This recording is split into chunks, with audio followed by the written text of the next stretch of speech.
अब हम ईएमएफ का 6वां लेक्चर स्टार्ट करते हैं और देखते हैं फैराडे लॉ क्या था। फैराडे लॉ में बोला गया था कोई भी एक क्लोज लूप है, कोई भी क्लोज पाथ है, उसमें अगर मैग्नेटिक फ्लक्स टाइम के साथ चेंज कर रहा है, उसमें अगर मैग्नेटिक फ्लक्स टाइम के साथ चेंज कर रहा है तो ईएमएफ प्रोड्यूस होगी। ईएमएफ नॉन इलेक्ट्रोस्टैटिक फोर्स की वजह से होती है, ये हमें पता है। तो फैराडे में जो इंपॉर्टेंट पॉइंट था उसने बताया एक लूप किस मेटेरियल के बनी ये नहीं बताया था, तो आप एक ज्योमेट्रिकल लूप भी मान सकते हो। तो उसका कहना था लूप किसी भी मेटेरियल की बनी हो, लूप किसी भी मेटेरियल की बनी हो, ईएमएफ से जनरेट होगा, ईएमएफ से जनरेट होगा, पर करंट फ्लो करना लूप के मेटेरियल पे डिपेंड करेगा, करंट फ्लो करना लूप के मेटेरियल पे डिपेंड करेगा। तो इस बात पे ध्यान दीजिएगा, उसने लूप के मेटेरियल के बारे में कुछ नहीं बोला था। तो ईएमएफ लूप के मेटेरियल पे इन जनरल डिपेंड नहीं करता, इन जनरल करता है, उसको हमने देख रखा है। तो हम अब पूरे ठीक तरह से देखेंगे लूप के मेटेरियल पे कब डिपेंड करेगा और कब नहीं करेगा। तो हम देखते हैं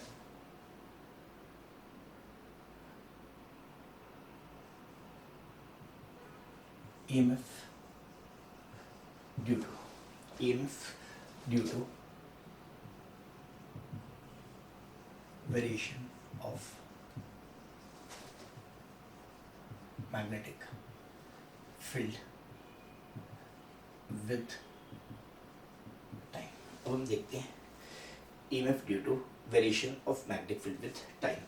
तो एक काम करते हैं, consider a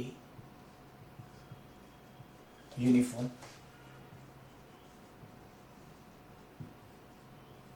magnetic field perpendicular to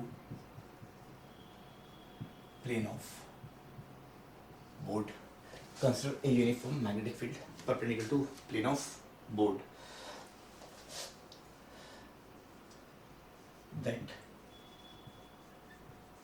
changes with time Ts, B is equal to B naught T। तो एक uniform and time varying magnetic field है। यूनिफॉर्म का मतलब हर जगह सेम और हर जगह बोर्ड के परपेंडिकुलर है, हर जगह मैग्नीट्यूड सेम बट टाइम के साथ बढ़ती जा रही है, तो T इज इक्वल टू 0 पे मैग्नेटिक फील्ड होगी B naught 0, T is equal to 0 पे मैग्नेटिक फील्ड होगी B नॉट इंटू 0 यानी कि 0, T इज इक्वल टू 1 पे मैग्नेटिक फील्ड होगी B नॉट इंटू 1 यानी कि B naught, T is equal to 2 पे 2B naught, T is equal to 3 पे 3B naught and so on. तो टाइम के साथ मैग्नेटिक फील्ड बढ़ती जा रही है बट हर टाइम पे एक समय पर सेम है, समय के साथ बढ़ रही है। तो यहाँ पे एक लूप ड्रॉ करते हैं, यहाँ पे एक लूप ड्रॉ करते हैं जिसका रेडियस है R, जिसका रेडियस है R। तो हम लिख सकते हैं मैग्नेटिक फ्लक्स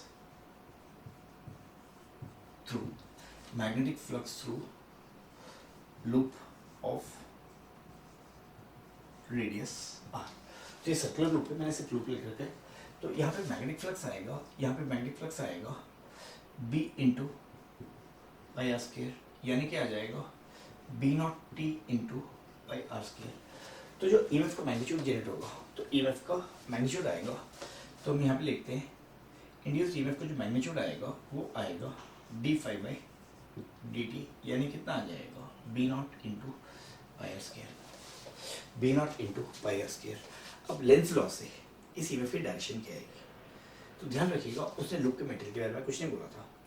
तो हम लूप का मेटेरियल कुछ भी मान लें, तो EMF निकालने के लिए लूप का मेटेरियल कुछ भी मान लेते हैं, तो कॉपर रिंग ले लेते हैं।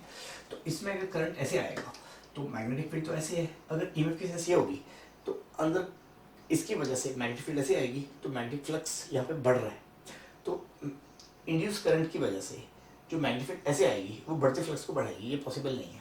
तो इंड्यूस्ड EMF की सेंस आएगी ऐसे, इंड्यूस्ड EMF की सेंस आएगी ऐसे। तो यहाँ पे हम लिख देंगे करंट कितना आएगा EMF बाय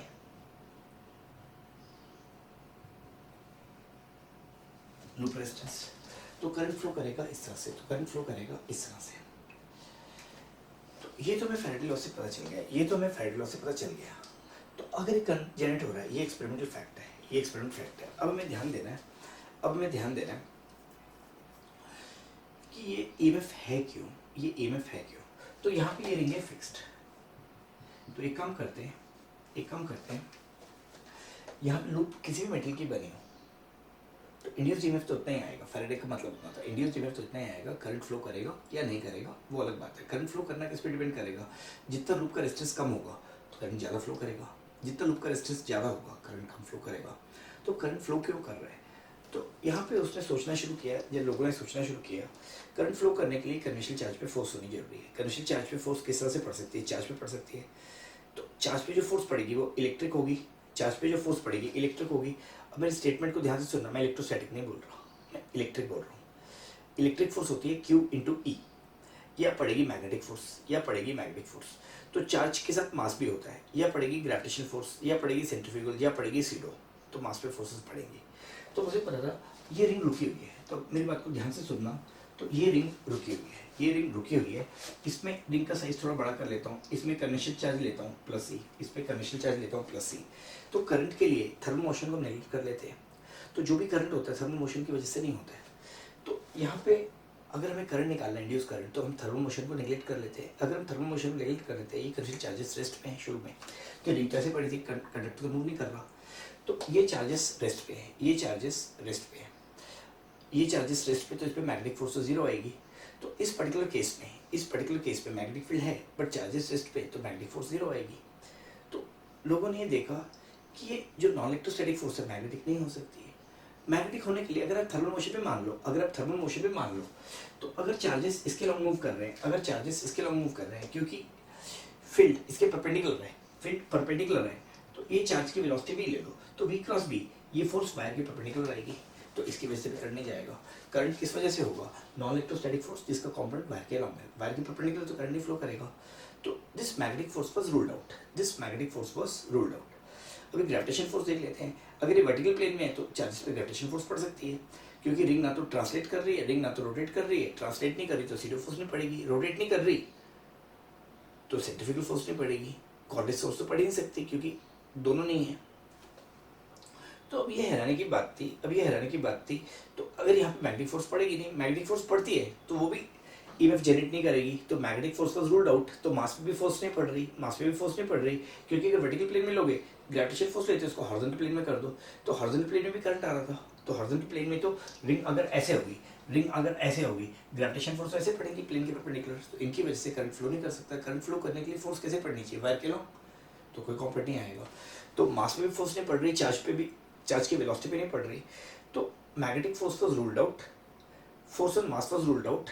तो the only force was electric, the only force was electric. तो यहाँ पे हम देखते हैं, यहाँ पे हम लिख लेते हैं this EMF cannot be magnetic in nature. This EMF cannot be, है तो magnetic field, cannot be magnetic in nature. ये EMF मैग्नेटिक नहीं हो सकती।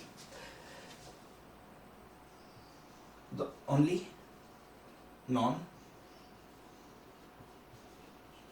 electrostatic force here has to be electric. ऐसा क्यों? ऐसा क्यों? चार्जेस अगर रेस्ट में हैं, चार्जेस अगर रेस्ट में हैं, तो ध्यान रखिएगा, अगर रिंग का बड़ा करता हूँ इस तरह से, फोर्स इसी तरह आनी चाहिए, फोर्स इसी तरह से आनी चाहिए। फोर्स और वेलोसिटी दोनों एक ही डायरेक्शन में होंगी, तो यहाँ पे फोर्स का कंपोनेंट ऐसे होगा, तो मैग्नेटिक तो ऐसे हो नहीं सकती। अगर चार्ज ऐसे मूव कर रहा है तो मैग्नेटिक फोर्स तो वेलोसिटी के अलॉन्ग आ नहीं सकती है। तो मैग्नेटिक फोर्स इसको ड्राइव कर रही है, तो इसकी वेलोसिटी किस डायरेक्शन में होनी चाहिए? कंडक्टर तो मूव नहीं कर रहा। और वैसे भी हम क्या मानेंगे, थर्मल मोशन चार्जेस रेस्ट पे, तो मैग्नेटिक तो हो नहीं सकती। तो इस फोर्स को अगर मैग्नेटिक नहीं हो सकती, ग्रेविटेशन नहीं हो सकती, चार फंडामेंटल फोर्सेस है, चार फंडामेंटल फोर्सेस है, न्यूक्लियर और वीक फोर्स तो हो नहीं सकती। या तो ग्रेविटेशन होनी चाहिए या इलेक्ट्रोमैग्नेटिक होनी चाहिए। इलेक्ट्रोमैग्नेटिक का मैग्नेटिक पार्ट रूल्ड आउट हो गया, इलेक्ट्रोमैग्नेटिक का मैग्नेटिक पार्ट रूल्ड आउट हो गया, तो सिर्फ कौन सी बचनी चाहिए? इलेक्ट्रिक। तो सिर्फ कौन सी बचनी चाहिए? इलेक्ट्रिक। तो इसको यहाँ तक नोट कर लीजिएगा। तो इसके बाद हम थॉट एक्सपेरिमेंट करते हैं, इसके बाद हम थॉट एक्सपेरिमेंट करते हैं, देखते हैं वो फोर्स कैसे होगी, देखते हैं वो फोर्स कैसे होगी।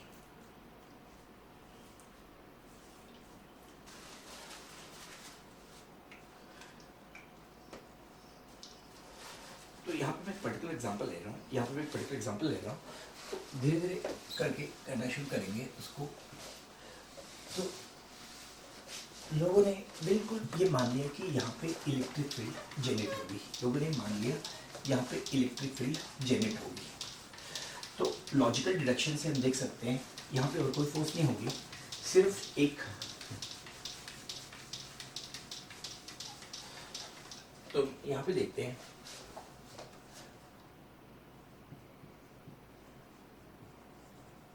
generation of induced electric field due to generation of electric field due to variation of magnetic field with time. तो सिमेट्रिकली केस लेते हैं, सिमेट्री से में केस देखते हैं। एक जगह पे uniform time varying magnetic field है, there is uniform time varying, there is uniform time varying, there is uniform time varying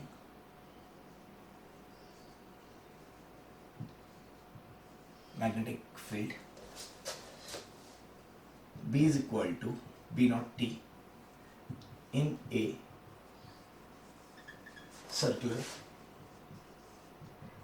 region, in a circular region, in a circular region, in a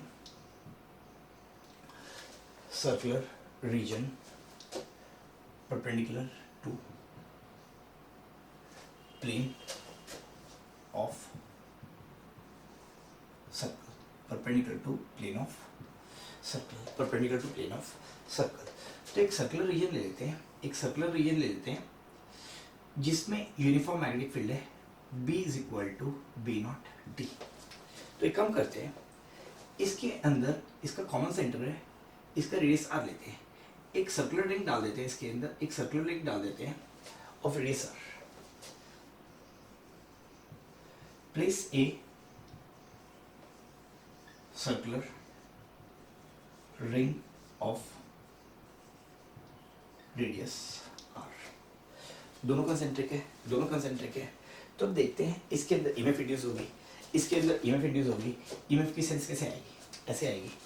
तो EMF in the ring, EMF in ring का magnitude लेते हैं d∅dt, तो phi कितना आएगा, b naught T pi into R square. तो d∅dt कितना आ जाएगा, तो ये आ जाएगा b not into pi R square. और किस सेंस में आएगा, और किस सेंस में ईएमएफ आएगी, इस सेंस में आएगी।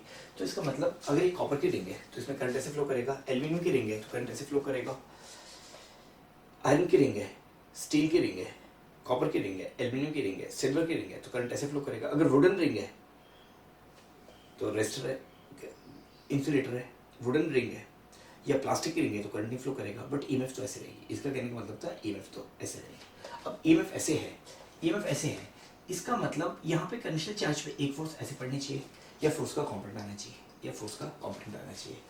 यहाँ पे अगर कंडीशनल चार्ज है पॉजिटिव तो एक फोर्स का कॉम्पोनेंट ऐसे आना चाहिए, यहाँ पे कंडीशनल चार्ज है तो एक फोर्स का कॉम्पोनेंट ऐसे आना चाहिए, यहाँ पे कंडीशनल चार्ज है तो फोर्स का कॉम्पोनेंट ऐसे आना चाहिए। ऐसे क्यों बोल रहा हूँ, किसी इतनी जगह में फोर्स का कॉम्पोनेंट है बाकी में ना है, क्यों? तो हमने यहाँ पे सिमेट्री ली है, ये पूरे सर्कुलर रीजन में हमने फील्ड यूनिफॉर्म ली है, पूरे सर्कुलर रीजन में हमने फील्ड यूनिफॉर्म ली है और टाइम वेरिंग। तो यहाँ पे एक सिमेट्री है, इस पॉइंट के अबाउट पूरे को रोटेट किया जाए तो कोई फर्क नहीं आएगा। तो इसका मतलब अगर यहाँ पे रिंग रखता हूँ, अगर यहाँ पे रिंग रखता हूँ, इस कन्वेंशनल चार्ज पे अगर एक नॉन इलेक्ट्रोस्टैटिक फोर्स इस डायरेक्शन में है तो यहाँ पे बिल्कुल इसी डायरेक्शन में होना चाहिए। क्यों? क्योंकि इस पॉइंट को लेके अगर मैं रोटेट करूँ या पेपर को रोटेट करूँ 180 डिग्री से तो कोई फर्क नजर नहीं आना चाहिए, क्योंकि सर्कुलर सिमेट्री है। तो यहाँ पे फोर्स ऐसे है, इस पेपर को 180 डिग्री से घुमा दो, या अगर आप इसके बाद घूमते रहो आपको कोई डिफरेंस नजर नहीं आना चाहिए, हर जगह इक्वली सिमेट्रिक है। तो यहाँ पे फोर्स ऐसे आएगी तो यहाँ पे ऐसे आएगी।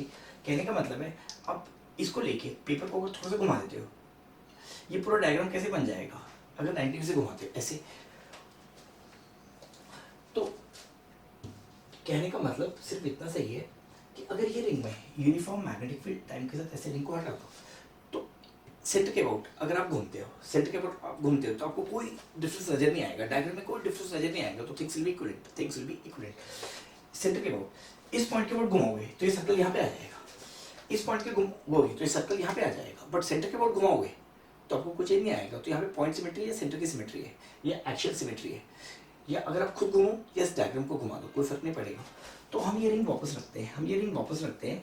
तो यहाँ पे कन्वेंशनल चार्ज पे अगर फोर्स ऐसे आई है तो मैं अगर पेपर को जो डायग्राम बनाया है उसको घुमा देता हूँ तो किसी को कोई फर्क नजर नहीं आना चाहिए, हर जगह तो सारे पॉइंट्स इक्वलेंट है, सर्कल सिमेट्री है। तो यहाँ पे कन्वेंशनल चार्ज पे फोर्स ऐसे आएगी, यहाँ पे कन्वेंशनल चार्ज पे फोर्स ऐसे आएगी, यहाँ पे कन्वेंशनल चार्ज पे फोर्स ऐसे आएगी। तो करंट फ्लो होने के लिए किसी ना किसी जगह पे एक नॉन इलेक्ट्रोस्टैटिक फोर्स वायर के राउंड होनी चाहिए थी। तो यहाँ पे अगर वायर के राउंड ऐसे है तो बाकी सब जगह भी होगी, क्योंकि ऐसा नहीं है यहाँ पे कुछ स्पेशल पॉइंट्स है, सिमेट्री है पूरी, तो हर पॉइंट पे आएगी।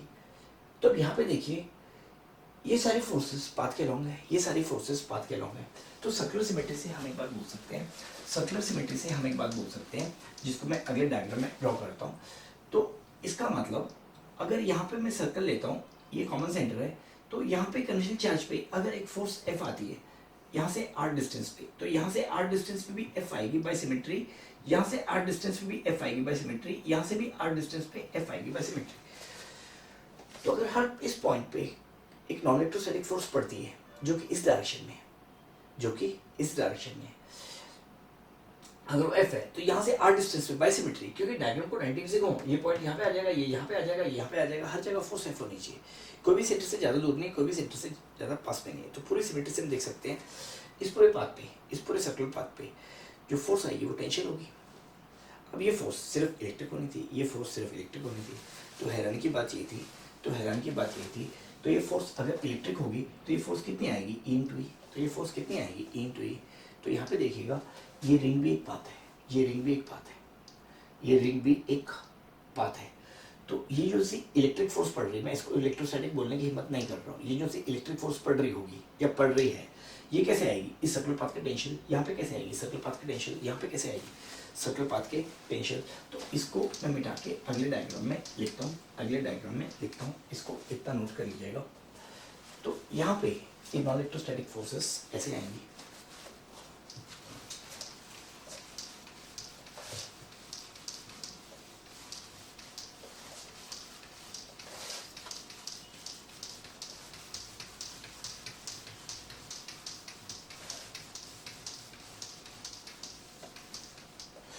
तो यहाँ पे लिखते हैं the non electrostatic force causing EMF has to be electric at any point on ring, at any point on ring। तो यहाँ पे मैं सर्कुलर रीजन ड्रॉ कर देता हूँ, यहाँ पे मैं सर्कुलर रीजन ड्रॉ करता हूँ जिसका रेडियस आर है, ये रिंग ड्रॉ करता हूँ जिसका रेडियस स्मॉल आर है। तो यहाँ पे कन्वेंशनल चार्ज पे तो मैग्नेटिक फील्ड कैसे थी, B is equal to B naught into T. तो यहाँ पे फोर्स कितनी आएगी, Q इंटू ई, यहाँ पे फोर्स कितनी आएगी, Q इंटू ई, यहाँ पे फोर्स कितनी आएगी, Q इंटू ई, यहाँ पे फोर्स कितनी आएगी, Q इंटू ई, यहाँ पे फोर्स कितनी आएगी, Q इंटू ई। और Q कितने के बराबर है, इलेक्ट्रॉनिक चार्ज, Q कितने के बराबर है, इलेक्ट्रॉनिक चार्ज। तो ऐसे क्यों है कि हर जगह सेम आएगी। तो मैं एक बार फिर से बताता हूँ, अगर आप पूरे डायग्राम को ड्रॉ करो, हर जगह मैग्नेटिक फील्ड डालो, इस पॉइंट के बाद पूरे पेज को घुमाओ, तो आपको सर्कल का ये पॉइंट यहाँ पे आ जाएगा, कोई भी डिफरेंस नजर नहीं आएगा, इसको बोलते हैं सर्कुलर सिमेट्री। तो इसका मतलब ये सारे पॉइंट्स इक्विवेलेंट हैं। इसको अगर ये 60 डिग्री है, इसको 60 डिग्री से घुमाओ, ये पॉइंट यहाँ पे आ जाएगा, तो डायग्राम कैसे रोटेट करेगा।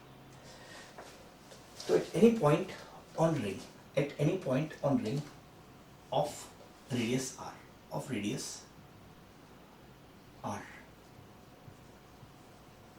electric field is tangent to path। तो यहाँ पे जो हमने सबसे इंपॉर्टेंट बात देखी, यहाँ पे फोर्स ऐसे होगी, यहाँ पे ऐसे होगी, यहाँ पे ऐसे होगी। तो इसका मतलब यहाँ पे इलेक्ट्रिक फील्ड सर्कल के टेंजेंट होगी, यहाँ पे इलेक्ट्रिक फील्ड सर्कल के टेंजेंट होगी, यहाँ पे इलेक्ट्रिक फील्ड सर्कल के टेंजेंट होगी, यहाँ पे इलेक्ट्रिक फील्ड सर्कल के टेंजेंट होगी, और यहाँ पे इलेक्ट्रिक फील्ड सर्कल के टेंजेंट होगी। तो हर पॉइंट पे electric field is tangent to the closed path. So electric field is tangent to the closed path. That means electric field is tangent to the closed circle of radius r at each point. तो बेटा line of force की definition क्या होती है?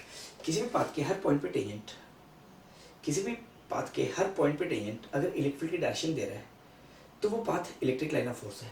तो ये circular path है, हर point पे टेंजेंट इलेक्ट्रिक फील्ड की डायरेक्शन देख रहा है, तो ये पाथ, तो this close path is electric line of force.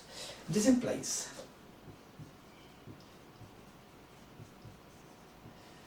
implies this closed path of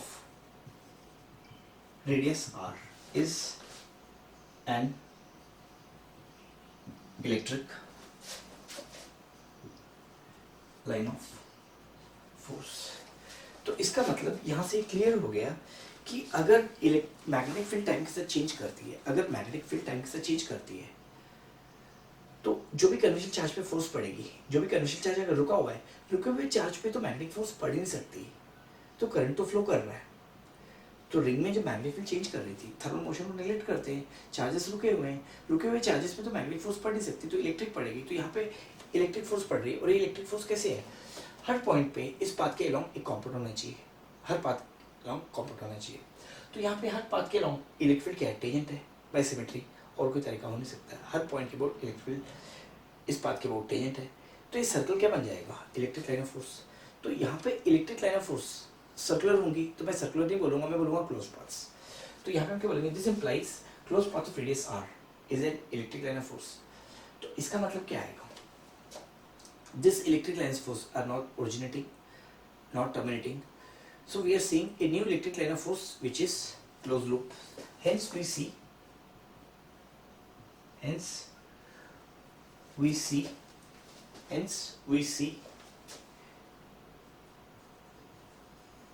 electric lines of forces that are closed loops. तो हम इलेक्ट्रिक लाइन्स ऑफ फोर्स देखते हैं दैट आर क्लोज लूप्स. तो अगर lines of force close loops है तो ये field non conservative होनी चाहिए, तो ये फील्ड नॉन कंजर्वेटिव होनी चाहिए. नोट कीजिएगा, इलेक्ट्रोस्टैटिक फील्ड कंजर्वेटिव होती है, इलेक्ट्रोस्टैटिक फील्ड कंजर्वेटिव होती है. तो हम यहाँ पे लिखेंगे, सो यहाँ पे हम लिखेंगे this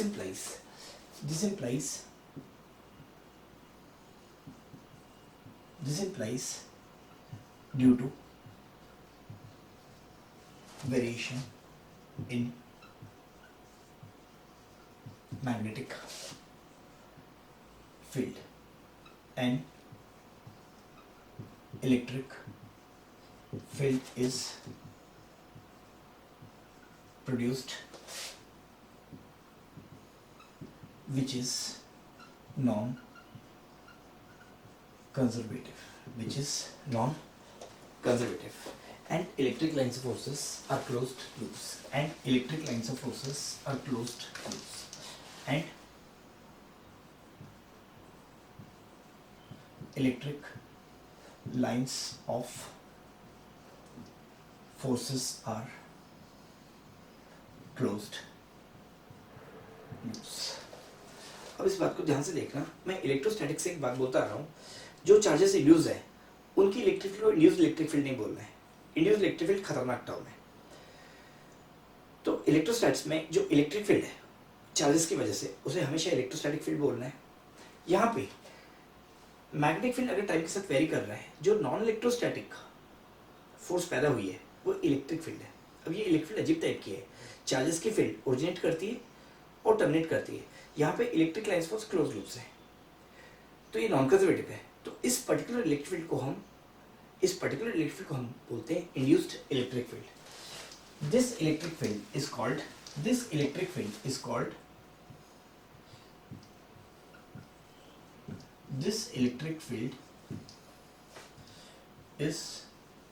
called induced electric field. तो अब अगले क्वेश्चन में लेते हैं इसी को।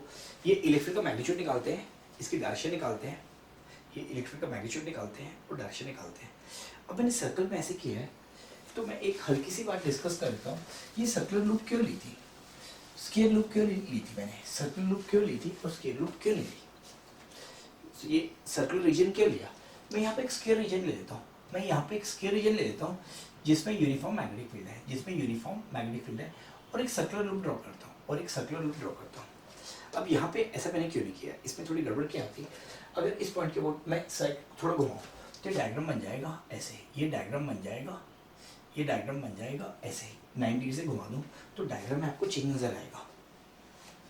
तो ये वाला पॉइंट यहाँ पे आ जाएगा, आपको डायग्राम में चेंज नजर आएगा, यहाँ पे सिमेट्री नहीं है।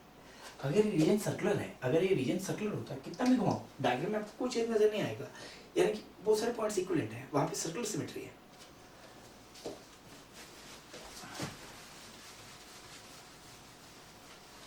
तो इसके बाद हम एक क्वेश्चन लेते हैं। एक सर्कुलर रीजन में uniform time varying magnetic field है, तो इलेक्ट्रिक फील्ड कैसे प्रोड्यूस होगी, इलेक्ट्रिक फील्ड कैसे प्रोड्यूस होगी, इलेक्ट्रिक का मैग्नीट्यूड कैसे आएगा, इलेक्ट्रिक का मैग्नीट्यूड कैसे आएगा।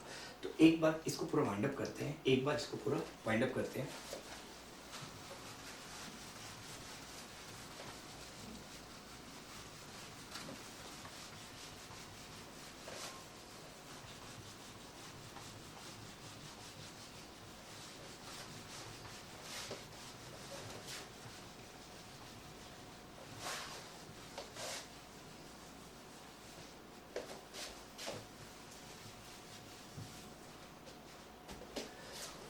एग्जाम्पल लेते हैं। There is a circular region of radius a in which there is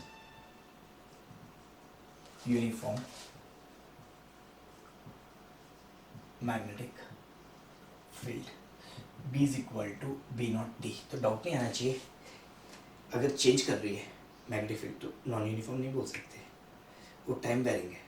magnetic field हर जगह यूनिफॉर्म है, टाइम के साथ चेंज कर रही है। T इक्वल 0 पे B टू 0, T इक्वल 1 पे B नॉट टू 1, यानी कि B नॉट, T इक्वल 2 पे two B naught and so on. तो यहाँ पे एक सर्कुलर रीजन ड्रॉ करते हैं, तो यहाँ पे हम एक सर्कुलर रीजन ड्रॉ करते हैं, यहाँ पे हम एक सर्कुलर रीजन ड्रॉ करते हैं जिसका रेडियस है A, जिसका रेडियस है A। तो यहाँ पे एक uniform and constant magnetic field है। अब मैं पूरा ड्रॉ कर देता हूँ यहाँ पे बार बार। तो B is equal to B naught D। तो एक पॉइंट लेते हैं P at a distance r from centre, at a distance r from centre. Find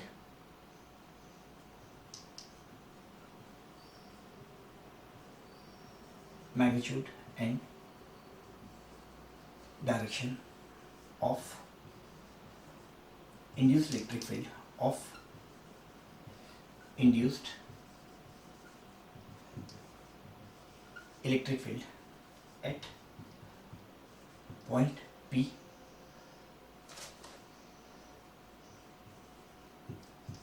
P for r greater than A and r less than A and r greater than A. तो आपको यहाँ पे electric field निकालनी है इस circular region के अंदर, यहाँ से आर लेस देन ए पे और बाहर आर लेस ग्रेटर देन ए पे। तो मैग्नेटिक फील्ड सिर्फ इस रीजन के अंदर है, बाहर मैग्नेटिक फील्ड नहीं है, बाहर मैग्नेटिक फील्ड नहीं है। तो इस क्वेश्चन को हम यहाँ पे सॉल्व करना शुरू करते हैं, इस क्वेश्चन को हम यहाँ पे सॉल्व करना शुरू करते हैं। ये सर्कुलर रीजन है, ये सर्कुलर रीजन है जिसका रेडियस है ए। तो मुझे इस पॉइंट P पे इलेक्ट्रिक प्रोड्यूस करने निकालनी है। तो अब मैं काम करता हूँ, फेराडे लॉ की स्टडी को पकड़ता हूँ। तो लूप का मैफ, तो जो भी लूप का मैफ है वो जो भी आप लूप डालोगे उसके मेटल पे डिपेंड नहीं करेगा, उसके मेटल पे डिपेंड नहीं करेगा। तो मैं काम करता हूँ, यहाँ पे जो भी इंड्यूस ईएमएफ आएगी, जो भी इंड्यूस ईएमएफ इलेक्ट्रिक फील्ड आएगी वो लूप के मेटल पे डिपेंड नहीं करेगी। अब ये खास बात है, ये खास बात है, जो भी इंड्यूस इलेक्ट्रिक फील्ड आएगी वो लूप के मेटल पे डिपेंड नहीं करेगी। तो यहाँ पे इलेक्ट्रिक फील्ड निकालने के लिए मैं इसको सेंटर लेके एक कॉपर रिंग डाल देता हूँ। मैं यहाँ पे क्या कर देता हूँ, यहाँ पे डाल देता हूँ कॉपर रिंग, तो इसमें करंट ऐसे फ्लो होना शुरू करेगा। करंट ऐसे फ्लो हो रहा है तो हमें तो J is equal to sigma ही पता है ना, J is equal to sigma ही। तो इसका मतलब यहाँ पे magnetic field B is equal to B naught t ऐसे है।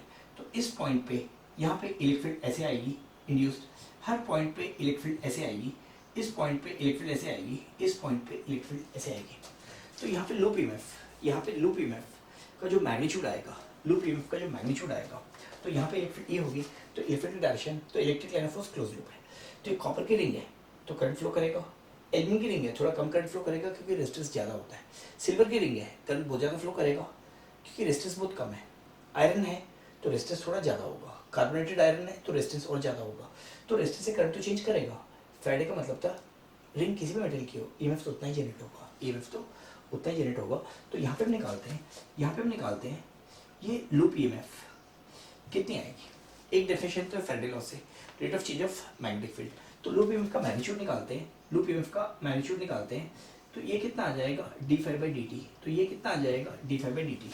तो इसका रेडियस r, इसका रेडियस r, तो d5/dt कितना आ जाना चाहिए, d/dt of b into pi R square.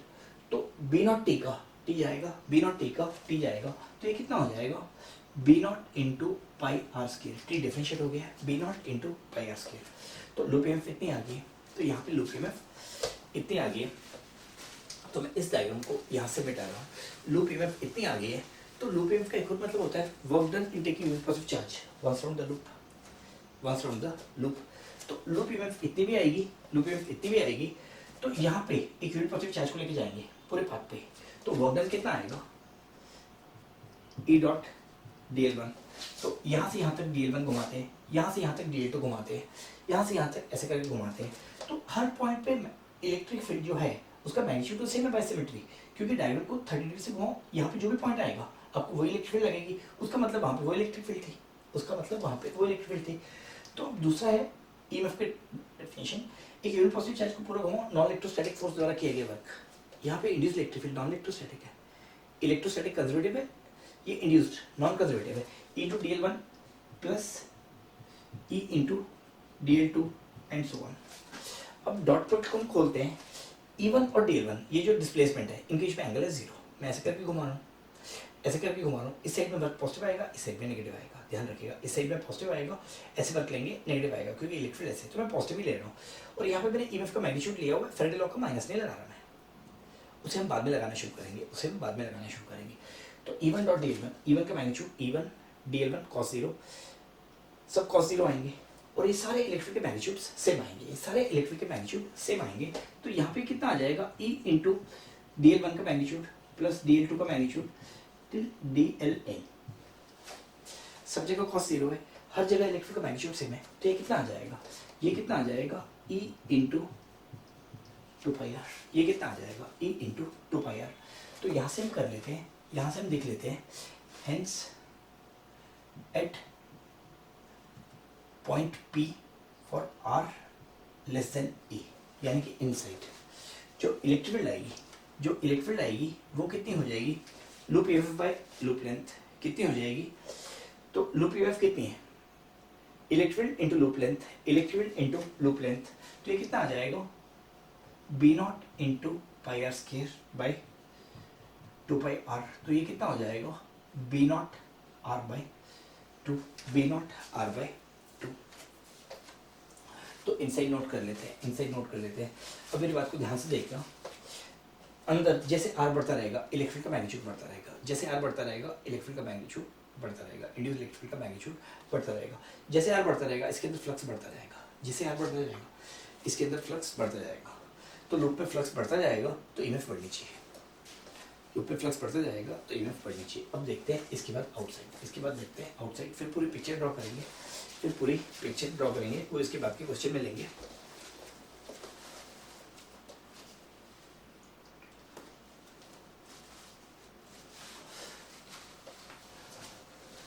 तो अभी हम मैग्नेटिक फील्ड निकालते हैं, इसके बाद बाहर, इसके बाद बाहर मैग्नेटिक फील्ड निकालते हैं और पॉइंट सीखते हैं।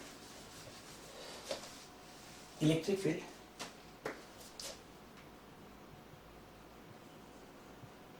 electric field at P for R greater than E, तो ये सर्कुलर रीजन है, तो यहाँ पे देखते हैं ये सर्कुलर रीजन है जिसका रेडियस है ए, तो मैग्नेटिक फील्ड सिर्फ इतने रीजन में है, बाहर नहीं है, तो मैग्नेटिक फील्ड सिर्फ इतने रीजन में है, मैग्नेटिक फील्ड सिर्फ इतने रीजन में बी नॉट टी।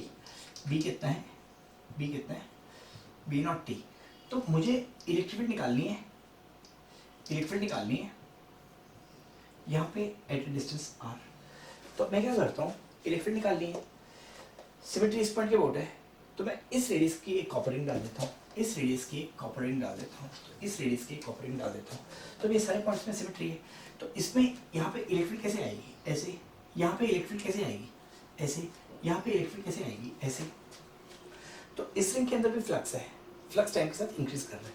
ये कॉपर रिंग डाल देते हैं, ये हम एक डाल देते हैं कॉपर रिंग, ये हम खुद से डाल देते हैं एक कॉपर रिंग। तो सिमेट्री हम किस पॉइंट की ले रहे हैं, सिमेट्री हम किस पॉइंट की ले रहे हैं, तो क्यों बोल रहे हैं यहाँ पे और यहाँ पे, क्योंकि इसको 10 डिग्री से रोटेट करो, ये पॉइंट 10 डिग्री से यहाँ पे आ जाएगा, यहाँ पॉइंट यहाँ पे चला जाएगा, आपको कोई डिफरेंस नहीं आएगा। तो इसका मतलब यहाँ पे इलेक्ट्रिक फील्ड ऐसे, यहाँ पे ऐसे, यहाँ पे ऐसे, हर पॉइंट पे टेंशन है, हर पॉइंट पे टेंशन है। तो इस बात पे सर्टन हो सकते हैं, तो electric line of force close loop आएगी। तो अब यहाँ पे देखना, क्योंकि ये सर्कुलर रीजन का रेडियस ए है, इस रिंग का रेडियस कितना भी बढ़ता जाए, यहाँ पे तो मैग्नेटिक फ्लक्स नहीं है, मैग्नेटिक फ्लक्स सेम रहेगा। तो बाहर के रिंग का रेडियस कितना भी बढ़ाते रहो, बाहर के रिंग का रेडियस कितना भी बढ़ाते रहो, फ्लक्स तो इतने रीजन में, इस रीजन में नहीं है, तो फ्लक्स तो सेम रहेगा। तो यहाँ पे काम करते हैं, EMF in copper ring of radius R, एक कितना आएगा d/dt, और दूसरा कितना आ जाएगा बेटे, यहाँ पे इलेक्ट्रिक फील्ड E, तो यहाँ पे इलेक्ट्रिक फील्ड E, ये डिस्प्लेसमेंट dl, और दूसरा कितना आ जाएगा क्लोज्ड E इंटू dl। तो EMF फेराडे लॉ के हिसाब से, और दूसरा क्या है, work done in taking positive charge runs through the loop bye non electrostatic forces. तो इस इलेक्ट्रिक फील्ड का तो वर्क आएगा, इस इलेक्ट्रिक फील्ड का तो वर्क आएगा, तो ये कितना हो जाएगा।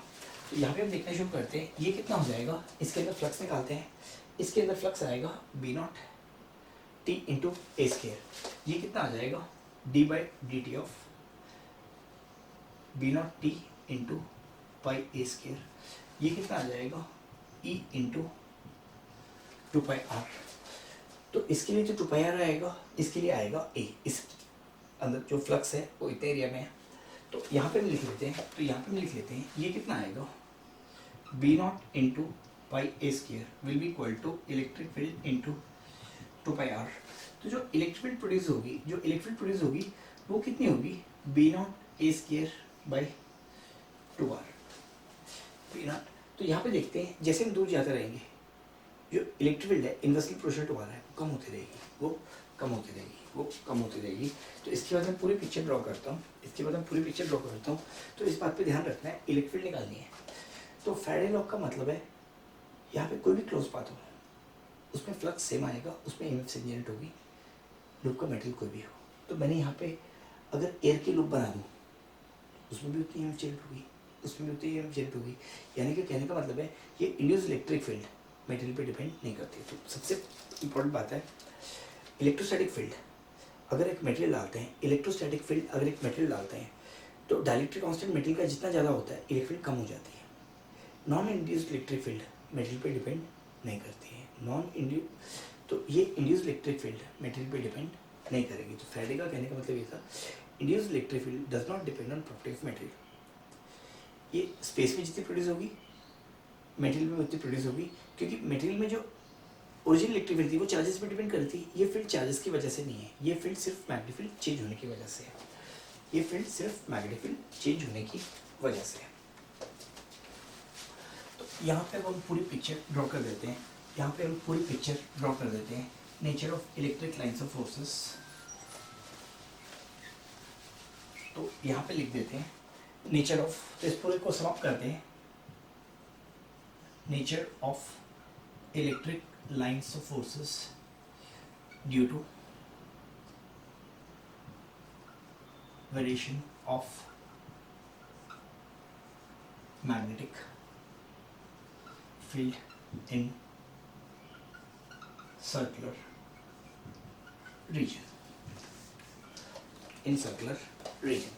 तो यहाँ पे हम देखते हैं, यहाँ पे हम देखते हैं ये सर्कुलर रीजन है, ये सर्कुलर रीजन है जिसका रेडियस ए है, जिसका रेडियस ए है। तो मैं डायग्राम थोड़ा बड़ा सा ड्रॉ कर देता हूँ। ये सर्कुलर रीजन है,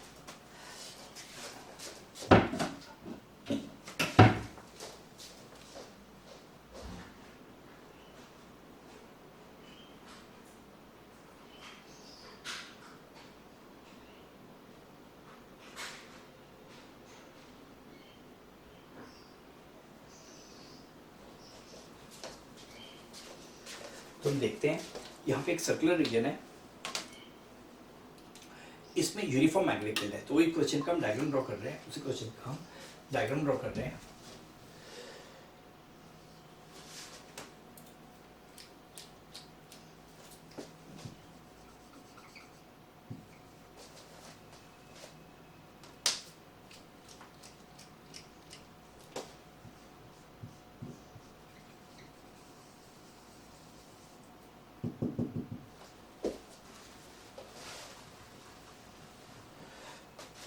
तो यहाँ पे एक सर्कुलेशन ड्रॉ करते हैं, इसमें यूनिफॉर्म मैग्नेटिक फील्ड है, यूनिफॉर्म मैग्नेटिक फील्ड है बी नॉट टी, इसमें यूनिफॉर्म मैग्नेटिक फील्ड है बी नॉट टी। मैं 2-4 बार ड्रॉ कर देता हूँ। हाँ, इसमें यूनिफॉर्म मैग्नेटिक फील्ड है बी नॉट इंटू टी। ये सर्कुलर रीजन है जिसका रेडियस है ए, तो इसका रेडियस है ए। तो इसमें जो मैग्नेटिक फील्ड आएगी बेटा इस तरह से करेंगे। तो यहाँ पे इलेक्ट्रिक लाइन ऑफ फोर्स ऐसे ड्रॉ कर रहा हूँ, यहाँ पे इलेक्ट्रिक लाइन ऑफ फोर्स ऐसे ड्रॉ कर रहा हूँ, यहाँ पे इलेक्ट्रिक लाइन ऑफ फोर्स धीरे धीरे करके पास पास इसलिए ड्रॉ कर रहा हूँ। तो जैसे ही डिस्टेंस बढ़ता जा रहा है, जैसे ही डिस्टेंस बढ़ता जा रहा है, तो ये electric line of force pass पास आती जा रही है, क्योंकि यहाँ से जैसे आ रहे हैं अंदर इलेक्ट्रिक है डायरेक्टली प्रोपोर्शनल टू रेडियस। तो जैसे जैसे जाते जाएंगे इलेक्ट्रिक लाइन ऑफ फोर्स का मैग्नीट्यूड बढ़ता जाएगा, इलेक्ट्रिक फील्ड का मैग्नीट्यूड बढ़ता जाएगा। तो लाइन ऑफ फोर्स को क्लोज पास पास ड्रॉ करना है। जैसे हम इसके बाहर जाएंगे, ये सर्कुलर रीजन था जिसका रेडियस था ए, ये सर्कुलर रीजन था जिसका रेडियस था ए। तो जैसे ही अंदर जाएंगे ये क्लोज होती रहेंगी। बाहर की लाइन ऑफ फोर्सेस, बाहर की लाइन ऑफ फोर्स भी ऐसे आएंगी, बाहर की लाइन ऑफ फोर्स भी ऐसे आएंगी। तो जैसे हम जाएंगे इनको और दूर ड्रॉ करना शुरू करेंगे, और दूर ड्रॉ करना शुरू करेंगे। अब इससे ज़्यादा बन नहीं सकती है। तो यहाँ पे जैसे दूर जाएंगे तो यहाँ से यहाँ तक इलेक्ट्रिक फील्ड यहाँ पे मैक्सिमम होगी, फिर डिक्रीज करेगी। अंदर से अंदर तक यहाँ पे आर डिस्टेंस तक डायरेक्ट प्रोपोर्शनल है, उसके बाद 1/r है। तो अगर मैग्नेटिक फील्ड इस तरह से इंक्रीज कर रही है तो नॉन इलेक्ट्रोस्टैटिक फोर्सेस इस तरह से आएंगी, तो नॉन इलेक्ट्रोस्टैटिक फोर्सेस इस तरह से आएंगी। तो हम यहाँ पे कुछ चीज़ें नोट करते हैं, यहाँ पे कुछ चीज़ें नोट करते हैं, नोट। तो यहाँ पे कुछ चीज़ें नोट करते हैं। Due to variation of uniform magnetic field, uniform magnetic field. अब यहाँ पे मैं कुछ चीज़ें डिस्कस करता हूँ, कुछ चीज़ें डिस्कस करता हूँ जो बहुत इंपॉर्टेंट है इसके लिए, जो इसके लिए बहुत इंपॉर्टेंट है। अब यहाँ पे मैंने यूनिफॉर्म मैग्नेटिक ऐसे ली और लूप ऐसे लिया, और लूप ऐसे लिया, तो इसमें इमेज जनरेट होगी। यहाँ पे यूनिफॉर्म मैग्नेटिक फील्ड ऐसे ली, B is equal to B naught T, thank you sir. और लूप ऐसे ली, मैग्नेटिक फील्ड ऑलरेडी वेक्टर है, या तो पैरेलल है या एंटी पैरेलल है, तो EMF जनरेट होगी, तो EMF जनरेट होगी। तो यहाँ पे जो इलेक्ट्रिक फील्ड जनरेट हुई है वो कैसे हुई है, मैग्नेटिक फील्ड के परपेंडिकुलर, मैग्नेटिक फील्ड के परपेंडिकुलर। तो इस बात पे नोट करना है, इस बात पे नोट करना है। अब मैं काम करता हूँ, यहाँ पे एक मैग्नेटिक फील्ड लेता हूँ, B is equal to B naught into T, ये बोर्ड के प्लेन में। अब एक लूप ड्रॉ करता हूँ, अब एक लूप ड्रॉ करता हूँ, तो इसके अंदर फ्लक्स हमेशा जीरो रहेगा, तो EMF जनरेट नहीं होगी।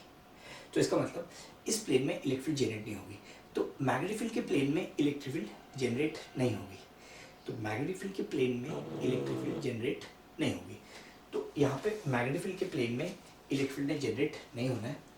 तो अगर ये फील्ड लूप के प्लेन में है तो फ्लक्स नहीं आएगा, EMF जनरेट नहीं होगी। अगर ये फील्ड ऐसे है, ये फील्ड ऐसे है, B is equal to B naught T, तो मैक्सिमम फ्लक्स आएगा, EMF जनरेट होगी।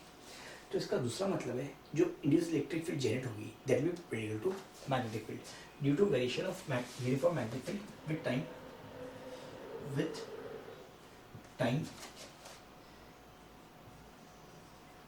electric फील्ड इज इंड्यूस्ड, वहां पे चार्जेस इंड्यूस हो रहे थे, यहाँ पे इलेक्ट्रिक फील्ड इंड्यूस हो रही है, that is perpendicular to magnetic field. Second part देखते हैं, सेकेंड देखते हैं, this induce electric field, this induced electric field does not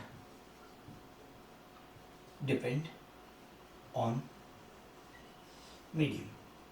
तो फैराडे ने बोला था तो लूप का मटेरियल कुछ भी हो, लूप का मटेरियल कुछ भी हो, लूप का मीडियम कुछ भी हो, ईएमएफ उतनी ही आएगी। तो बात सही है, एक्सपेरिमेंटली बहुत बार प्रूव भी है। तो this induced electric field does not depend on medium, यहाँ पे कॉपर मीडियम हो, कोई भी मीडियम हो, ये इलेक्ट्रिक फील्ड उतनी ही प्रोड्यूस होगी, ये इलेक्ट्रिक फील्ड उतनी ही प्रोड्यूस होगी। तो अभी यहाँ पे हम ड्रॉप करके एक दो क्वेश्चन सॉल्व देखते हैं।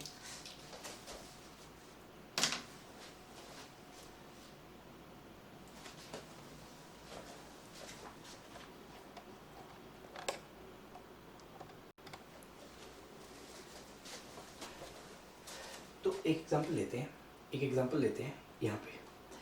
तो पहली बात है, जब भी मैग्नेटिक फील्ड यूनिफॉर्म थी बोर्ड के परपेंडिकुलर, तो हर पॉइंट पे एक इलेक्ट्रिक फील्ड इंड्यूस हुई जो कि मैग्नेटिक के परपेंडिकुलर आएगी।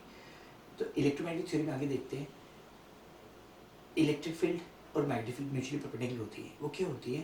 क्योंकि इलेक्ट्रिक फील्ड टाइम के साथ चेंज कर रही होती है, वो एक मैग्नेटिक फील्ड प्रोड्यूस करती है इलेक्ट्रिक फील्ड के परपेंडिकुलर। मैग्नेटिक फील्ड चेंज कर रही होती है, हमने देखा अभी, वो उस पॉइंट पे एक इलेक्ट्रिक फील्ड प्रोड्यूस करती है मैग्नेटिक फील्ड के परपेंडिकुलर। तो time varying magnetic fields will produce electric field, time varying electric fields will also produce magnetic field. ये हमने डिस्प्लेसमेंट करंट में हल्का सा डिस्कस किया था। तो इसको एक दो लेक्चर्स बाद हम इसको भी डिस्कस करेंगे। तो अभी एक एग्जांपल लेते हैं। There is uniform and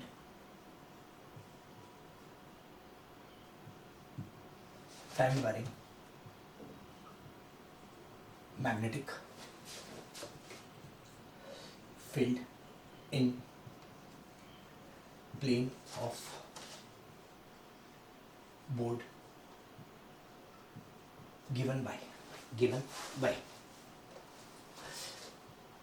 B is equal to B naught T. There is a loop of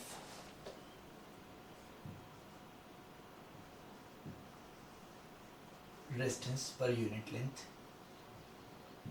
lambda as shown. Find induced current। तो मेरे पास एक सिंगल लूप थी, मैं उसको बेंड करके, मेरे पास एक सिंगल लूप है, उसको बेंड करके मैंने इस तरह की दो स्क्वायर लूप्स जनरेट किए, इस तरह की दो स्क्वायर लूप्स जनरेट किए। ये अगर ऐसे ड्रॉ करूँ, ये अलग अलग स्क्वायर लूप्स है, तो मैंने क्या किया, ये वायर ऐसी, ये वायर ऐसे जा रही है, ये वायर ऐसे जा रही है, ये वायर ऐसे जा रही है, ये ऐसे इसे टच नहीं कर रही, ये इसके ऊपर से आ रही है, ये इसके ऊपर से आ रही है। तो जब भी हम इस तरह से ड्रॉ करते हैं, जब भी हम इस तरह से ड्रॉ करते हैं, इसका मतलब होता है बाईपास, इसका मतलब होता है बाईपास, इसका मतलब होता है बाईपास। तो यहाँ पे देखते हैं, ये वायर जो इस तरह से ड्रॉ की ऊपर से जा रही है, कॉन्टेक्ट नहीं है, यहाँ पे जंक्शन नहीं है। तो अगर हम इलेक्ट्रिकली देखते हैं, ये एक सिंगल लूप ही है, इलेक्ट्रिकली देखते हैं ये सिंगल लूप ही है। अब मैग्नेटिज्म में देखेंगे तो ये एक ज्योमेट्रिकल लूप आएगी, ये एक ज्योमेट्रिकल लूप आएगी। तो यहाँ पे मैग्नेटिक फील्ड है B is equal to B naught T, यहाँ पे एक मैग्नेटिक फील्ड है B is equal to B naught T, ये बोर्ड के परपेंडिकुलर है। ये एक स्क्वायर है, ये एक स्क्वायर है ऑफ साइड A, ये एक स्क्वायर है ऑफ साइड B, ये है एक स्क्वायर और ये है एक स्क्वायर, ये है एक स्क्वायर। तो मैग्नेटिक फील्ड को यहाँ पे दो लूप दिखाई देंगी, इस लूप में एक लूप में आएगा, इसमें एक आएगा, बट इलेक्ट्रिकली ये सिंगल लूप ही है। ये एक वायर ऐसे जाके एक ही वायर है, तो इसमें करंट निकालेंगे। तो यहाँ पे देखते हैं, इसका हम सॉल्यूशन करते हैं, इसमें मैग्नेटिक फील्ड इस तरह से है और टाइम के साथ बढ़ रही है। मैग्नेटिक फील्ड कितनी है, B is equal to B naught into T. तो इस लूप में लूप ईएमएफ किस सेंस में आएगी, इस लूप में लूप ईएमएफ किस सेंस में आएगी, इस सेंस में आएगी। तो इसमें लूप ईएमएफ आएगी E1, इसमें लूप ईएमएफ आएगी E1, इसमें लूप ईएमएफ ऐसे आएगी E2, क्योंकि किसी भी लूप में लूप ईएमएफ अपने कॉज को अपोज करती है। तो ये लूप ईएमएफ इसमें ऐसे करंट भेजने की कोशिश करेगी, कर पाएगी या नहीं पाएगी वो हम अलग देखेंगे, कर पाएगी या नहीं पाएगी वो हम अलग देखेंगे। तो ये इसमें ऐसे करंट भेजने की कोशिश करेगी, ये इसमें ऐसे करंट भेजने की कोशिश करेगी। तो ये ऐसे करंट भेजेगी तो इसके अंदर का फ्लक्स कम करेगी, ये ऐसे करंट भेज करेगी तो फील्ड ऐसे क्रिएट करेगी, अंदर का फ्लक्स कम करेगी। तो किसी भी लूप में लूप ईएमएफ उसके अंदर के फ्लक्स को अपोज करती है, बाहर के फ्लक्स को नहीं। इस लूप की ईएमएफ इसके अंदर के फ्लक्स को अपोज करेगी, बाहर को नहीं। इस लूप की ईएमएफ इसके अंदर के फ्लक्स को अपोज करेगी, तो इसमें लूप ईएमएफ आएगी इस तरह से, तो ये इसमें लूप ईएमएफ आएगी। अब इस पूरे लूप का रेजिस्टेंस ये इलेक्ट्रिकली एक ही लूप है, तो ये देखना ये करंट भेजेगी इस तरह से, ये करंट भेजेगी इस तरह से। तो ये करंट जो भेजेगी इसमें ऐसे जाएगा, इसमें ऐसे जाएगा। ये लूप है, ये इसमें ऐसे करंट भेजने की कोशिश करेगी। तो ये लूप जो करंट भेजेगी ऐसे, ये लूप जो भेजेगी ऐसे, तो दोनों के करंट अपोज कर रहे हैं, दोनों के करंट अपोज कर रहे हैं। तो अब देखते हैं पहले लूप में कितना ईएमएफ है, पहले लूप में कितना ईएमएफ है। तो E1 आएगा d/dt of flux in loop 1 का मैग्नीट्यूड। तो बेटा ये कितना हो जाएगा, B0t into A square, B0t into A square. यहाँ पे लिख देते हैं B is greater than A, तो B0t इंटू ए स्केयर। तो ये आ जाएगा d/dt of B0t into A square. तो यहाँ पे हम निकाल देते हैं लूप ईएमएफ आएगी B0 into A square. Similarly इसमें आएगी B0 इंटू बी स्केयर। तो E2 will be greater than E1, E2 will be greater than E1। तो यहाँ पे हमने केस लिया है ज्योमेट्रिकली या इलेक्ट्रिकली तो सिंगल लूप सर्किट है, बट मैग्नेटिकली मैग्नेटिक फ्लक्स के लिए टू लूप्स हैं। इसमें लूप ईएमएफ E1 आएगी, इसमें E2 आएगी। तो ये करंट ऐसे भेजेगी, ये वाला करंट उल्टा भेजेगी। तो यहाँ पे कौन डोमिनेट करेगा, E2। दोनों की ईएमएफ ऑपोजिट सेंस में, दोनों करंट ऑपोजिट सेंस में ड्रॉ कर रहे हैं। तो यहाँ पे जो लूप करंट आएगा, यहाँ पे जो लूप करंट आएगा, यहाँ पे जो लूप करंट आएगा वो कितना होगा, loop EMF E2 minus E1। तो बड़ा डोमिनेट करेगा। तो यूनिपॉसिटिव चार्ज को ऐसे लेके जाएंगे, पूरा नॉन इलेक्ट्रोस्टैटिक फोर्स द्वारा किया गया वर्क, लूप ईएमएफ आएगा। तो उसमें ये ईएमएफ इस सेंस में आएगा और ये ईएमएफ उल्टे सेंस में आएगा। तो E2 minus E1 by loop resistance, by loop resistance. Loop resistance कितनी आएगी, रेजिस्टेंस पर यूनिट लेंथ हमने कितने लिए लैम्डा। तो ये लेंथ कितनी है 4 है, ये लेंथ कितनी है 4b। तो 4a plus 4b into lambda, ये कितना आ जाएगा 4 of a plus b into lambda. तो अब देखते हैं टू लूप सर्किट कैसे बन सकती है। ये है तो एक्चुअली में सिंगल लूप, ये है तो ऐसे single loop, magnetically two loop है। अब हम दूसरा केस देखते हैं जिसमें इलेक्ट्रिकली भी टू लूप है और मैग्नेटिकली भी टू लूप है।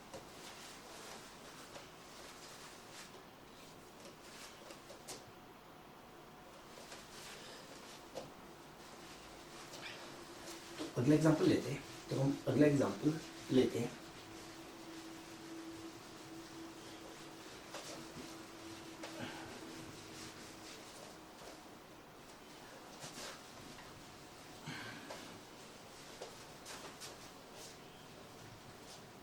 तो हम अगला एग्जांपल लेते हैं।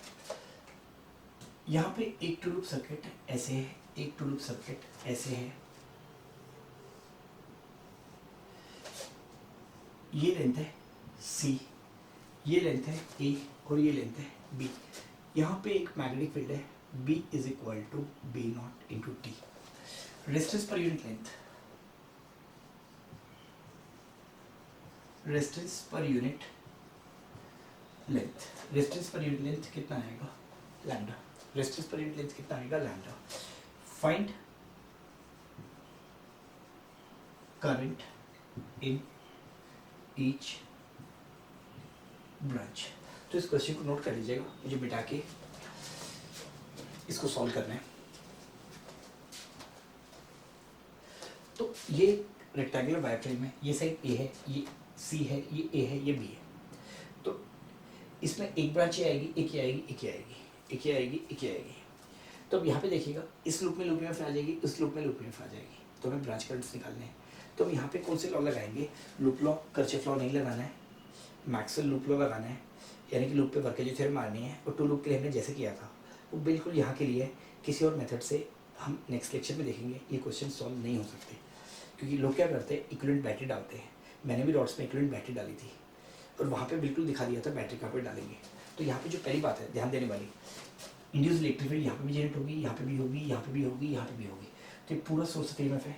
तो सोर्स ऑफ ईएमएफ क्या होता है? वो रीजन जिसमें नॉन इलेक्ट्रोस्टैटिक फोर्सेस हैं, वो रीजन जिसमें नॉन इलेक्ट्रोस्टैटिक फोर्सेस हैं। तो ये भी एक सोर्स ऑफ ईएमएफ है, ये भी एक सोर्स ऑफ ईएमएफ है, ये भी एक सोर्स ऑफ ईएमएफ है, ये भी एक सोर्स ऑफ ईएमएफ है, ये भी है। तो फैराडे लॉ से हम यहाँ पे लूप ईएमएफ निकाल सकते हैं। सेक्शन ईएमएफ यहाँ पे नहीं निकलेगा, ईजिली नहीं निकलेगा। तो कुछ लोग क्या करते हैं, इसकी बैटरी एक दो जगह डालते हैं, वो टू लूप सर्किट में तो लग जाता है बट मल्टी लूप सर्किट में नहीं लगा पाएंगे। कुछ लूप सर्किट में तो लग ही नहीं सकता मेथड। तो ऐसे मल्टी लूप सर्किट्स के लिए जो यूनिक मेथड है, सिर्फ एक ही मेथड हमेशा काम करता है, लूप लॉ, और कोई मेथड काम नहीं करेगा। टू लूप सर्किट के लिए हम बैटरी लगा के कर सकते हैं। तो नेक्स्ट लेक्चर में मैं डिस्कस करूँगा वो क्यों नहीं हो सकता। तो यहाँ पे इसको सॉल्व करना शुरू करते हैं, यहाँ पे इसको सॉल्व करना शुरू करते हैं। तो यहाँ पे मैग्नेटिक फील्ड है, यहाँ पे मैग्नेटिक फील्ड है B is equal to B naught into T, और डिस्टेंस पर यूनिट लेंथ है लैम्डा। मैग्नेटिक फील्ड कैसे है? इस तरह से। मैग्नेटिक फील्ड कैसे है? इस तरह से है। तो इसमें जो लूप ईएमएफ जनरेट होगी वो होगी इस तरह से, इसमें जो लूप ईएमएफ जनरेट होगी वो इस तरह से होगी, इसमें जो लूप ईएमएफ जनरेट होगी वो इस तरह से होगी। तो मैं काम करता हूँ, मेरी हैबिट है लूप करंट हमेशा ऐसे मार्क करने की, मेरी हैबिट है लूप करंट हमेशा ऐसे मार्क करने की। इसमें लूप करंट I1 मार्क कर देता हूँ, इसमें लूप करंट I2 मार्क कर देता हूँ। तो लूप लॉ जब भी लगाता हूँ मैं करंट हमेशा इसी डायरेक्शन में देता हूँ, करंट हमेशा इसी डायरेक्शन में देता हूँ। तो अब लगाते हैं apply loop law to loop 1। तो लूप लॉ जब लूप 1 पे लगाएंगे, करंट इलेक्ट्रिसिटी में क्या किया था, इसका लूप ईएमएफ कितना आएगा? A1 इस साइड में। तो मैं ऐसे घूम रहा हूँ, मैं ऐसे घूम रहा हूँ, तो I1 का कोफिशिएंट कितना आएगा? I1 का कोफिशिएंट कितना आएगा? इसका लूप रेजिस्टेंस। तो A तो पूरा लूप रेजिस्टेंस कितना आएगा? 2 लैम्डा प्लस 2C लैम्डा। तो कितना आएगा? 2A plus C into lambda. इसमें लूप लॉ लग रहा है, I2 का कोफिशिएंट क्या आएगा? ये करंट और जिसमें लूप लॉ लग रहा है उसका कॉमन रेजिस्टेंस यानी कि C lambda minus C lambda into I2 will be to loop EMF. अब इस सेंस में जा रहे हैं, लूप ईएमएफ इस सेंस में, तो इसको क्या डालेंगे? Minus E1। इसको क्या डालेंगे? Minus E1। अब देखते हैं apply loop law to loop 2, apply loop law to loop 2। इस लूप में लगाएंगे तो इस करंट का कोफिशिएंट क्या आएगा? लूप लॉ इस पे लग रहा है, इसके और इसके बीच का कॉमन रेजिस्टेंस C लैम्डा। तो कितना आएगा? Minus C lambda I1 plus, इसमें लूप लॉ लग रहा है, इसमें लूप लॉ लग रहा है, इसमें लूप लॉ लग रहा है। तो कितना आएगा इसका कोफिशिएंट? बेटा ये डिस्टेंस B और ये C, तो B 2B प्लस 2C। तो ये कितना आएगा? 2 of B plus C lambda into I2। तो लूप करंट इस तरह से है, लूप ईएमएफ अगर उसी सेंस में तो उसका ईएमएफ पॉजिटिव लेंगे, नहीं तो नेगेटिव लेंगे। तो ये कितना आ जाएगा? Minus E2। ये इक्वेशन 1 और ये इक्वेशन 2, ये इक्वेशन 1 और ये इक्वेशन 2। अब एक थ्री लूप सर्किट देखते हैं, एक थ्री लूप सर्किट देखते हैं। तो यहाँ पे I1 आ गया, I2 आ गया, तो लूप करंट आ जाएंगी। लूप करंट से ब्रांच करंट हमें निकालना आता है। अगर I1 पॉजिटिव आता है तो I1 इस डायरेक्शन में, I1 नेगेटिव आता है तो उसको उल्टा कर देंगे। I2 अगर इसी डायरेक्शन में आता है तो पॉजिटिव है, I2 इस डायरेक्शन में आता है तो नेगेटिव है। तो इस पूरे में I1, इस पूरे में I2, इसमें I1 नीचे I2 ऊपर। तो एक एग्जांपल और लेते हैं, एक एग्जांपल और लेते हैं।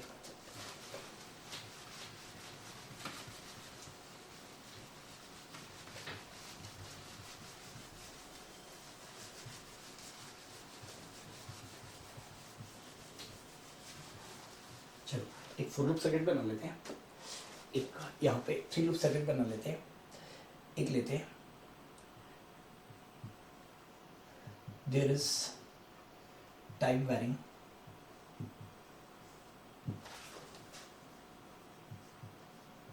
Uniform magnetic field perpendicular to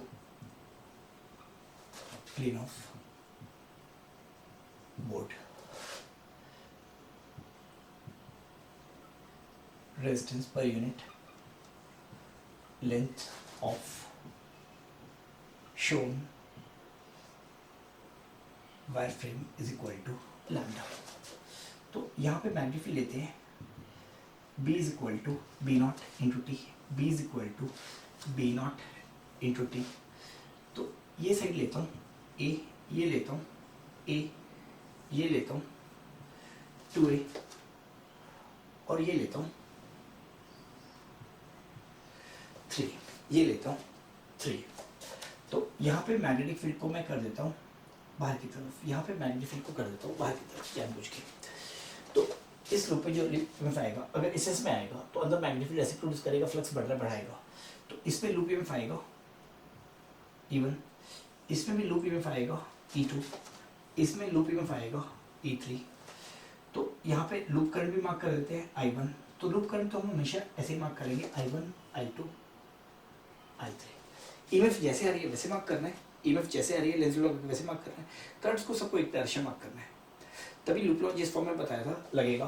तो यहाँ पे हम सॉल्यूशन देखते हैं, यहाँ पे हम सॉल्यूशन देखते हैं। बेटा E1 आ जाएगा, E1 आ जाएगा, इसमें flux B not A square, B not into A square.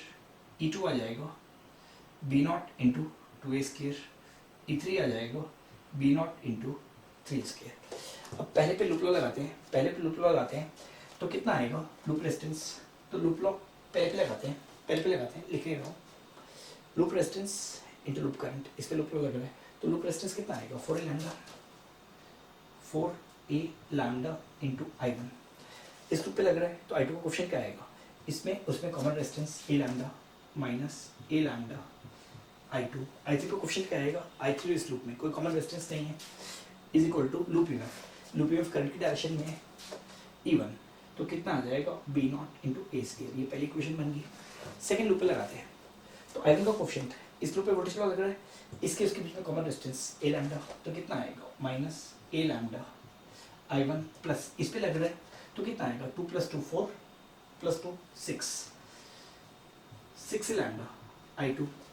इस लूप का कोएफिशिएंट, इसके उसके बीच में common resistance minus A lambda I3 will be equal to 2B naught A cube, 2B naught A cube A square. तो ये आएगी second equation. Third equation आएगी, इस पे लग रहा है I1 का कोएफिशिएंट, इसके उसके बीच कॉमन रेजिस्टेंस 0, इसके उसके बीच कॉमन रेजिस्टेंस A लैम्डा। तो कितना आएगा A lambda I2 with negative sign plus 3A 3A 6 6 + 2 8, 8A lambda I3 will be equal to 3B naught A square. इसमें जो दूसरे मेथड पढ़ाए जाते हैं नहीं लगा सकते।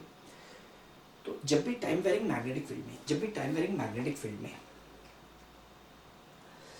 मल्टी लूप सर्किट्स है तो सबसे बेस्ट मेथड होता है लूप लॉ। तो मैं आपको फिर से बोल रहा हूँ, मैंने point potential method, equivalent battery सब कराई थी, कर्चॉफ लॉ पे ज़्यादा ध्यान नहीं दिया था, कर्चॉफ लॉ को मॉडिफाई करके लूप लॉ बनाया था।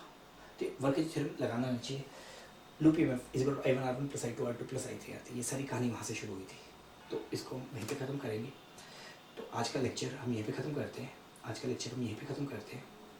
तो बेटा कल के लिंक के नीचे मैंने कुछ एग्जांपल्स दिए हुए हैं, H. वर्मा के 1 से लेकर 45 तक क्वेश्चंस और एयरड्रॉप के कुछ क्वेश्चंस लिंक के नीचे दिए हुए हैं, उसको देख के एक बार करिएगा।